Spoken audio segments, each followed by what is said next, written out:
திருப்பூர் அவிநாசியை அடுத்துள்ள காசி கவுண்டன் புதூரைச் சேர்ந்தவர் ரமேஷ், வயது 45. மனைவி மற்றும் 2 மகள்களுடன் அங்குள்ள தாமரை கார்டன் பகுதியில் வசித்து வந்தார். வீட்டில் இருந்தபடியே கார் கன்சல்டிங், ஃபைனான்ஸ் தொழில் செய்தார்.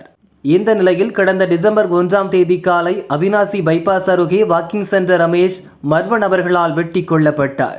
கொலை நடந்த இடத்திலிருந்து அரிவாள், கத்திகளை போலீசார் கண்டெடுத்தனர். கூலிப்படையினருக்கு இதில் தொடர்பு இருக்கலாம் என்கிற கோணத்தில் விசாரித்தனர்.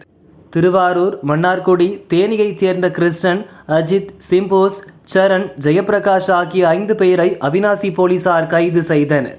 கொலைக்கு பயன்படுத்திய 2 கார்கள், வீச்சரிவாள், கத்தி ஆகியவற்றை பறிமுதல் செய்தனர். இவர்களிடம் நடத்தப்பட்ட விசாரணையில் பல திடுக்கிடும் உண்மைகள் வெளிவந்துள்ளது. ரமேஷுக்கும் இர்ஃபான் என்பவருக்கும் பணம் கொடுக்கல் வாங்கல் பிரச்சனை, சேவூரில் இடப்பிரச்சனை இருந்து வந்தது. மேலும் இர்ஃபான் ரமேஷிடம் பெரிய தொகையை கடன் கேட்டதாக கூறப்படுகிறது.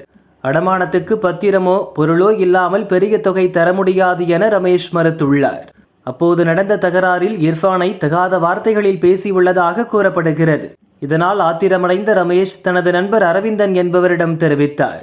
ரமேஷுக்கு உயிர் பயத்தை காட்டும் வகையில் அவரை மிரட்ட 2 பேரும் முடிவு செய்தனர்.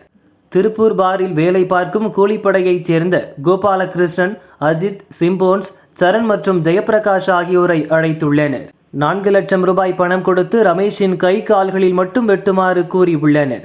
ஆனால் கூலிப்படையினர் 5 பேரும் ரமேஷின் தலையை சேர்த்து வெட்டியதால் அவர் இறந்துள்ளார். கூலிப்படையினர் கொடுத்த வாக்குமூலத்தை தொடர்ந்து கொலைக்கு திட்டம் வகுத்த இர்ஃபான், அரவிந்தன் ஆகிய 2 பேரை போலீசார் கைது செய்தனர். கடன் கேட்டு கொடுக்காததால் கூலிப்படையை ஏவி தொழிலதிபர் கொல்லப்பட்ட சம்பவம் அவிநாசியில் பரபரப்பை ஏற்படுத்தியுள்ளது.